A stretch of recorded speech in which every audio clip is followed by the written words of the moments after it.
जी तो सर, आज आप लोग आए हो टाइगर पुलिस स्टेशन में। आज आप लोगों के चर्च को लेकर कुछ विवाद हो रहा है, क्या पूरा मामला है? देखिए, पिछले कुछ दिनों से सीलफाटा स्थित सियोन प्रेयर हाउस, इस प्रार्थना घर के विषय में टाइगर पुलिस स्टेशन की तरफ से बार बार कॉल आ रहा था कि आप इलीगल रीति से चला रहे हो, अगर आपके पास में कोई डॉक्यूमेंट्स है तो आप आकर यहाँ पर सबमिट कीजिए। तो हमारे यहाँ के जो प्रीस्ट है सुनील, उन्होंने डॉक्यूमेंट्स लाकर सबमिट किए थे। उसके बाद में भी जो अधिकारी इस विषय को देख रहे थे, उनका कहना था कि ये लीगल नहीं है, ये बराबर नहीं है, हमको टाइगर में रजिस्टर्ड हुआ है ऐसा कोई प्रूफ दिखाओ। तो उनको प्रेशर था, बार बार पुलिस की तरफ से बताया जा रहा था, जिसके विषय में पिछले 2-3 दिन पहले मुझे जानकारी प्राप्त हुई। मेरे पास में वो लोग आए थे, बातचीत हुई। बातचीत होने के बाद में मैंने उनके सारे डॉक्यूमेंट्स चेक किए तो थाने धर्मदाय आयुक्त के पास से उनका ऑलरेडी प्रार्थना घर रजिस्टर्ड है, सियोन चैरिटेबल ट्रस्ट करके उनका रजिस्ट्रेशन है। इस विषय के ऊपर उन्होंने मुझे बताया, जिसके बारे में आज मैं सीनियर साहब के साथ में बात करने के लिए आया था। क्योंकि मुंबई पब्लिक ट्रस्ट है और महाराष्ट्र पब्लिक ट्रस्ट है, अगर इसके अंदर से कोई भी रजिस्ट्रेशन हुआ है धर्मदाय आयुक्त के पास से, तो पूरे महाराष्ट्र लेवल के अंदर उसका नोंदनी रहता है। इसके लिए ये कोई दुकान नहीं है कि थाने महानगर पालिका में है तो आपको वहाँ से गुमस्ता बनाना पड़ेगा, उल्लासनगर महानगर पालिका के अंदर है तो वहाँ से गुमस्ता बनाना पड़ेगा, शॉप लाइसेंस बनाना पड़ेगा। ये एक धार्मिक विधि यहाँ पर होती है, प्रार्थना चलती है, चर्च भी नहीं, ये एक प्रार्थना का स्थल है। और प्रार्थना करने के लिए कोई भी किसी को रोक नहीं सकता है। फादर के ऊपर प्रेशर था कि अगर आप डॉक्यूमेंट नहीं देते हो तो आपको ये बंद करना पड़ेगा। तो एक कमलेश गुप्ता बोल के कोई व्यक्ति है, जिसने डीसीपी सीपी इनके पास में एक ईमेल के द्वारा तकरार दर्ज कराई थी।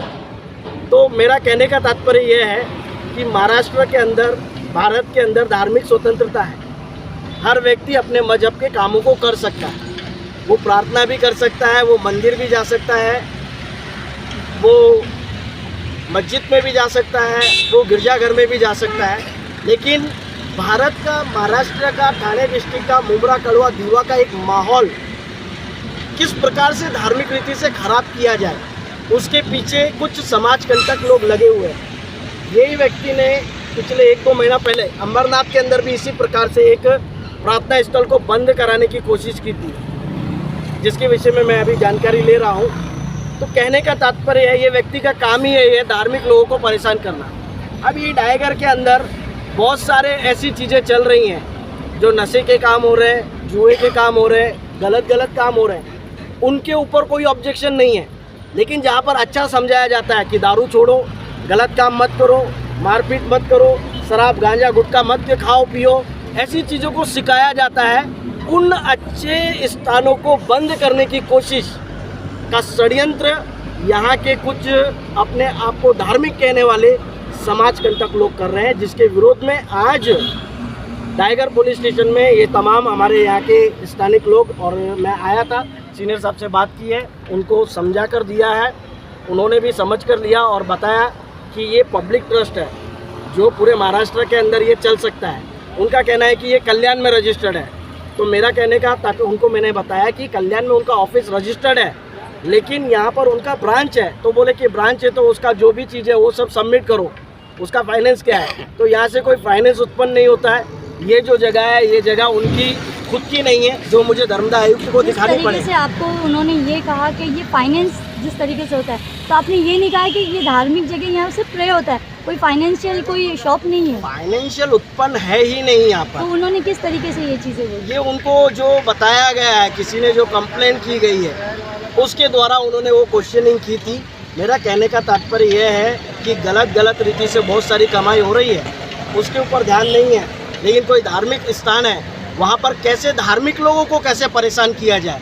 कभी कभी मुझे ऐसा लगता है कि ये 2014 के बाद में अधिकतर माइनॉरिटी को किस प्रकार से टारगेट किया जाए, मुस्लिम समाज को किस प्रकार टारगेट किया जाए, क्रिश्चियन समाज को किस प्रकार टारगेट किया जाए, उसका ये एक षड्यंत्र का भाग है।